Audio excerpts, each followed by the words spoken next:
का वाटतंय की देव आता कुठेतरी आला आहे? मला तर कुठंच दिसेना. पर का कुणास ठाऊक, मला असं वाटतंय की देव जवळ कुठेतरी आलं आहे. असं असेल ना तर तू वाड्यात जाऊन ये. मागच्या वेळेला काय झालं होतं ना. वय अगं, पर आपला ह्यो देवीचा उत्सव सोडून जाऊ वा काय म्हणाल? अगं जा, देव तो आला असलं तर. होय, मग मी जाऊ वय घरला. जा लगेच जा आणि मला सांग, म्हणजे मी आजाला घेऊन येते. वय मग मी जाऊ. अगं जा.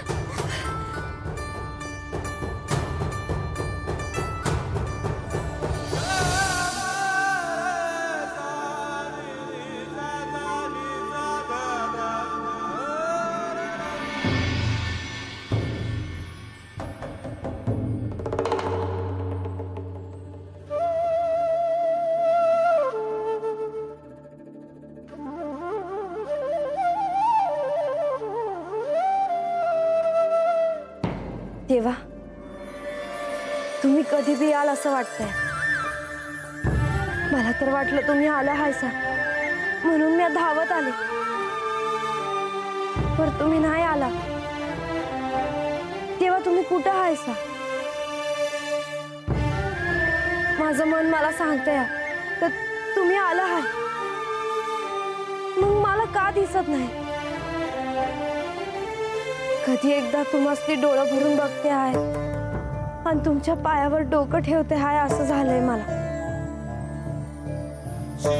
देवा, तुम्ही जिथं असाल तिथून लवकर या. आता मी तुमच्या बेगर नाही राहणार. कसं सांगू मी तुम्हाला?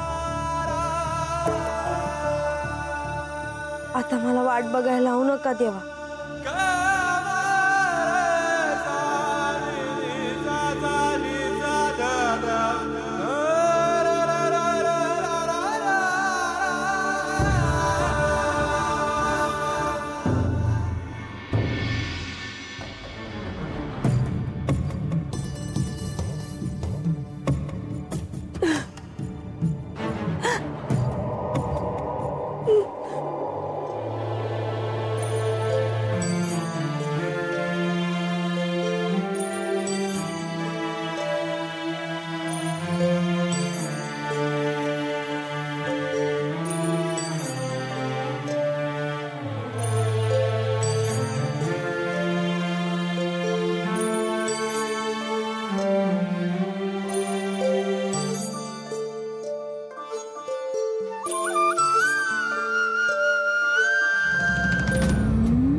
लतिका, सगळं संपलं.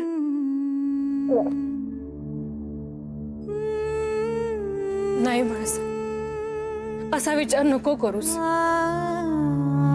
देव नक्की परत येतील. त्यांचं तुझ्यावर खूप प्रेम आहे अगं. ते आणि तू एकमेकांशिवाय नाही राहू शकत. ते तुझ्याकडे परत येतील. नाही, मला आता या अशा भ्रमात जगायचं नाहीये. हे मला सोडून गेले आहेत आणि हेच सत्य आहे.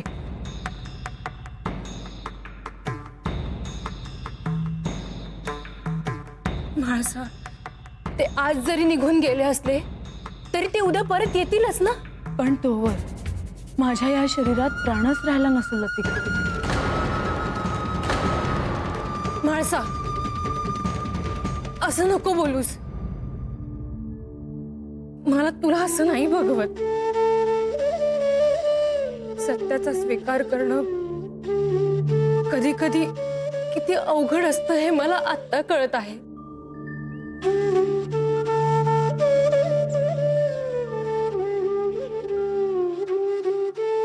आणि आता हे सत्य घेऊनच मला जगायचे आहे. आमचा सुखी संसार सोडून त्यांच्यावर जीवापाड प्रेम करणाऱ्या माझ्यासारख्या पत्नीला सोडून ते गेले आहेत. हे कटू सत्य आहे आणि तुला ते काही करून पचवावंच लागेल म्हाळसा. या जन्मात तरी मला ते जमेल असं वाटत नाही. लतिका, माझ्या असण्याला काही अर्थच नाही राहिला ग. आपला पती आपल्याला सोडून गेलेल्या पत्नीच्या आणि त्याच्यावर जीवापाड प्रेम करणाऱ्या प्रेयसीच्या द्वंद्वात अडकले आहे मी.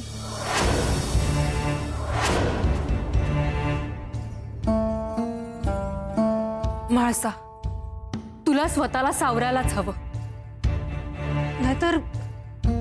नाहीतर आता अक्कांना काय वाटेल, तुझ्या बाबांना काय वाटेल, आणि त्या लोकांना काय वाटेल जे आजही जेजुरीकडे आशेने पाहत आहेत. तूच त्यांना आधार द्यायला हवा ना. त्यांना जेजुरीकडून आशा होती कारण हे इथे होते. त्यांचे आराध्य त्यांना सोडून गेले आहेत. माझेच आराध्य मला सोडून गेले आहेत, तर मी त्यांना काय आधार देऊ. म्हाळसा, असं खचून जाऊन काय हाती लागणार आहे सांग मला.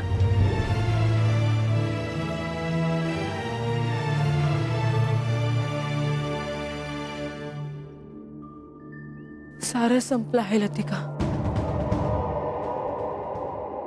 सारं संपलं आहे.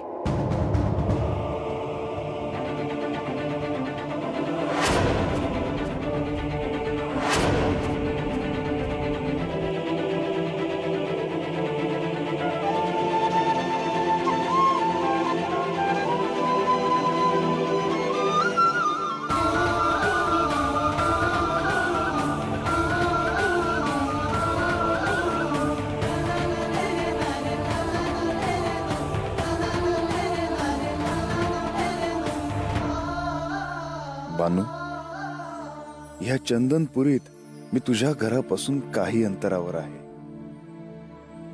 तुझं असणं मला जाणवत आहे, पण तुलाच कल्पना नाही की ज्याचं ध्यान तू दिवस रात्र करतेस, ज्याची तू एवढ्या आतुरतेने वाट पाहतेस, ज्याला भेटण्यासाठी तू एवढी व्याकुळ आहेस, तो खंडोबा तुझ्या अगदी जवळ आहे, हाकेच्या अंतरावर.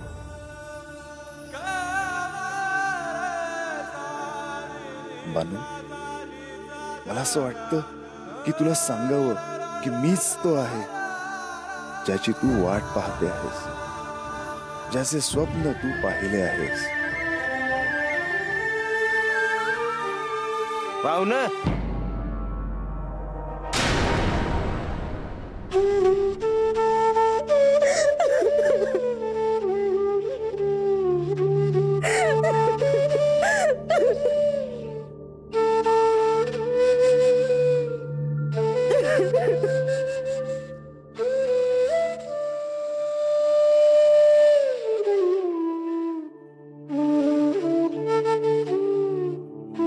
म्हाळसा देवींना भेटून आलीस? कशा आहेत त्या आता? सगळ्यातूनच मन काढून घेतलंय तिने. देवांच्या आठवणीतच हरवली आहे. त्यातून ती बाहेर येतच नाही. खूप हताश झाली आहे. श्री खंडेरायांना शाप दिल्याचा त्यांना त्रास होत असणार. आपली चूक झाली असेल असंही वाटत असणार त्यांना. पण देवी, आता म्हाळसाने यातून बाहेर यायला हवं. आपण त्यांना वेळ द्यायला हवा लतिका. आता ह्या क्षणी त्यांना आधाराची गरज आहे आणि आपण सगळ्यांनी त्यांना ह्यातून बाहेर काढण्यासाठी प्रयत्न करायला हवे. त्यांचं मन जपायला हवं आणि तिला एकटीलाही सोडायला नको. नाहीतर या सगळ्यात गुरफटून घेईल ती स्वतःला. हो, मी त्यांना भेटायला जाणारच आहे. परंतु लतिका, अशा प्रसंगी त्या कोणापाशी आपलं मन मोकळं करतील हे सांगता येत नाही. तू त्यांची बालसखी आहेस. तू त्यांची अधिक काळजी घे. होय देवी. काही वेळानं तू स्वतः त्यांच्यासाठी जेवण घेऊन जा. देवी, ती नाही खाणार काही. मला ठाऊक आहे, परंतु आता त्यांचं शरीर स्वास्थ्य जपणं देखील महत्वाचं आहे.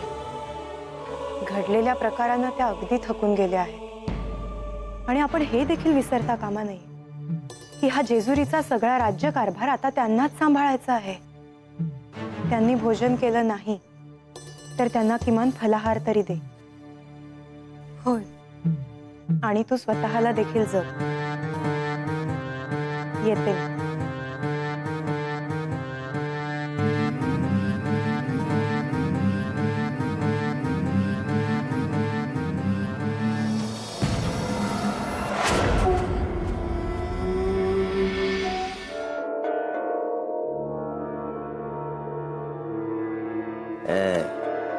असं एकलंच काय बसलायसा हा? होय म्हणजे विचारतोय ना म्या.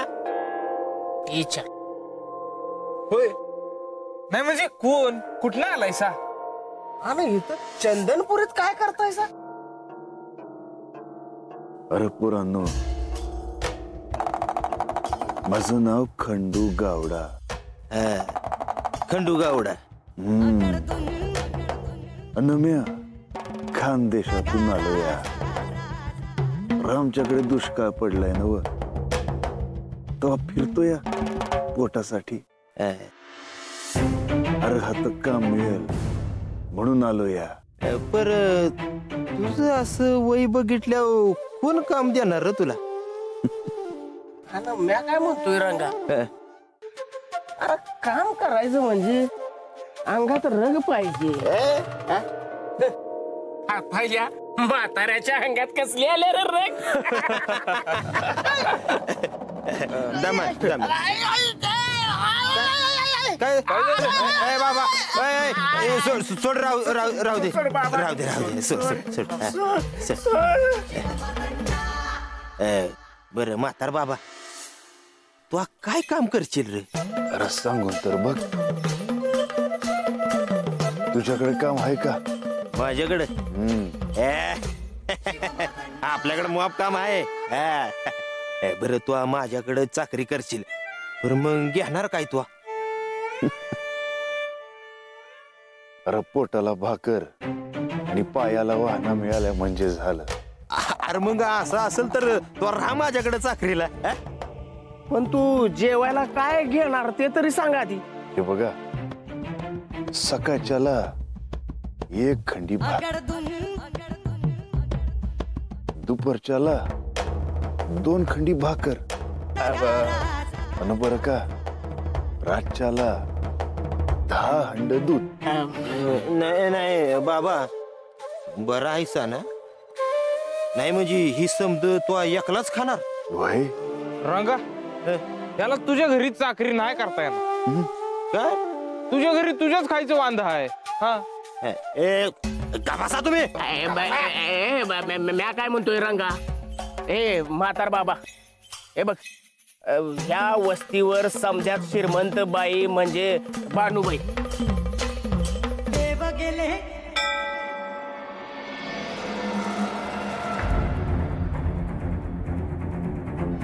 काय म्हणत होत्या लक्ष्मी देवी?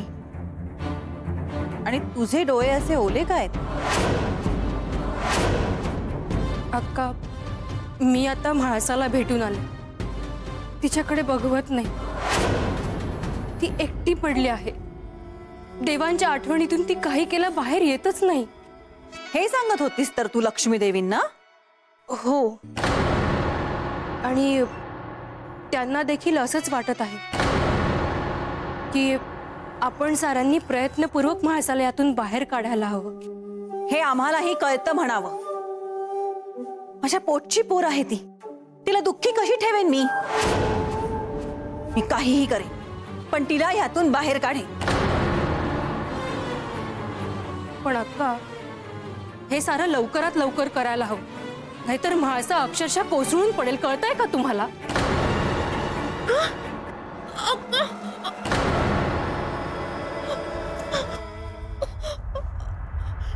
माझ्याशी पुन्हा अशी भाषा करायची नाही लतिका. मला शिकवायला जाऊ नकोस. 4 दिवस जेजुरीला काय राहिलीस? जास्त अक्कल पदरी पडली का तुझ्या? नाही अक्का, मी केवळ लक्ष्मी देवी काय म्हणत होते ते सांगत होते.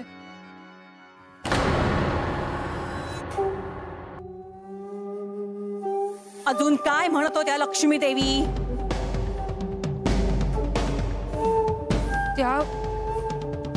त्या म्हणत होत्या की आता काहीही झालं तरी म्हाळसाला जपणं आवश्यक आहे, कारण आता तीच ह्या जेजुरीचा राज्यकारभार बघणार आहे. हो, आणि म्हणूनच मी कधीही म्हाळसाला कोसळू देणार नाही. कारण म्हाळसा कोसळली तर ही सारी जेजुरी कोसळेल. हे वैभव, ही सत्ता, हे ऐश्वर्य सारं सारं काही जाईल. ह्या साऱ्यांचा उपभोगच घेता आला नाही तर सारं सारं काही व्यर्थ आहे. आणि मी ते कधीही होऊ देणार नाही. माझ्या मुलीच्या हातून सारं निसटताना पाहून मी स्वस्थ बसणार नाही लतिका. तिच्या भल्यासाठी, या सत्तेसाठी, या साम्राज्यासाठी मला पुन्हा तिला खंबीरपणे उभं करावंच लागेल.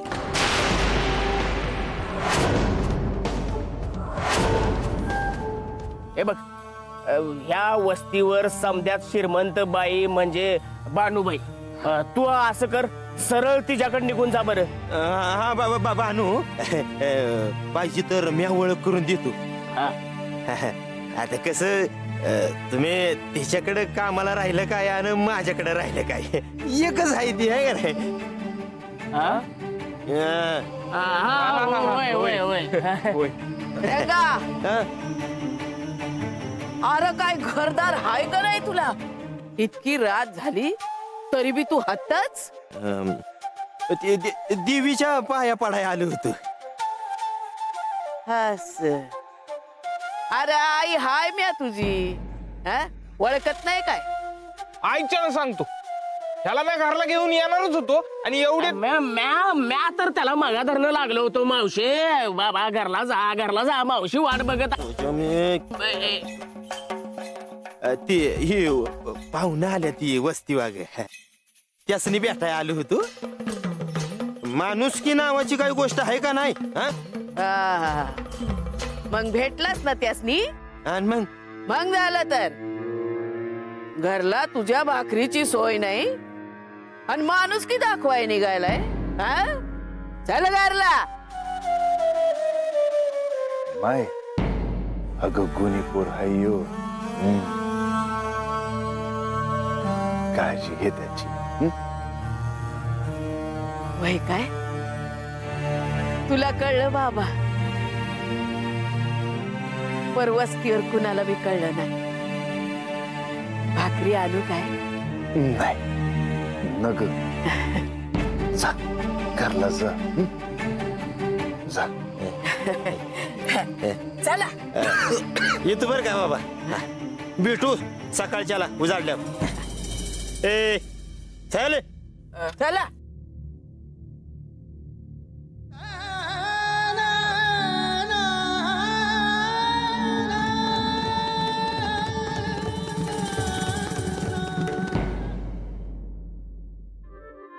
देवा, तुम्ही कुठं हायसा? माझं काळीज नुसतं धडधड करतंय. सारखं असं वाटतंय की तुम्ही जवळच हायसा, पर दिसत बी नाही तुम्ही. असं का होतंय मला? बानू, ये बानू, झालं का भाकऱ्या करून? अरे कवा धरणं वाट बघती मी तुझी. चल हात पाय धुवून घेऊन बस मोर, गरम गरम भाकऱ्या वाढते. अगं गावदेवीचा उत्सव आहे ना, तेव्हा गावदेवी मोर दिवा लावून आलो बघ.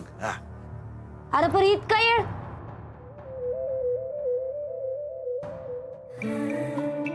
अगं बानू, त्यात ना एक म्हातारा माणूस आला होता बघ. कोण कुठला काय बी ठाव नाही, आणि आपल्या वस्तीवर तसा बाहेरचं कोण येत बी नाही. म्या काय म्हणतो बानू, यो म्हातारा उपाशी असेल, त्यासनी भाकऱ्या जाऊन देतीस? भाकऱ्या करती म्या, पर म्या का जाऊ?